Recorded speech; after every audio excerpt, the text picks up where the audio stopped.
শ্লীলতাহানির অভিযুক্তকে গ্রেপ্তার ভবানীপুর থানার। আরো ডিটেইল আপডেট জানাতে পারবে প্রীতি, রয়েছে আমার সঙ্গে। প্রীতি, দেখো, গতকাল এই যে নাবালিকা 14 বছরের বয়সী নাবালিকা, সেই নাবালিকা ওপিডিতে যায়, এসএসকেএম এর ওপিডিতে। সেখানে ডাক্তার দেখাতে চিকিৎসকের সঙ্গে চিকিৎসকের পরামর্শ নিতে, এবং সেখানেই তার শ্লীলতাহানি করা হয় এমনটাই অভিযোগ।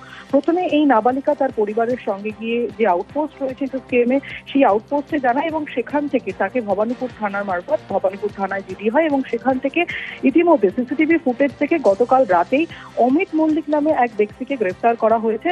জানা যাচ্ছে এই অমিত মল্লিক তিনি একসময় এই এসএসকেএম হাসপাতালেই কাজ করতেন, এবং বেশ কিছু বছর আগে তার স্বভাবের জন্য, তার কিছু আচরণের জন্য তাকে বহিষ্কার করে দেওয়া হয় কাজ থেকে। এবং পরবর্তী সে ঠিক কোন জায়গায় কাজ করতেন সেই নিয়ে এখনো পর্যন্ত কনফার্মেশন না পাওয়া গেল। তাকে আজ আদালতে পেশ করা হবে, এবং এই 14 বছরের যে নাবালিকা, তার যে অভিযোগ, সেই অভিযোগের ভিত্তিতে ইতিমধ্যে গ্রেফতারের সংখ্যা 1। বেশ।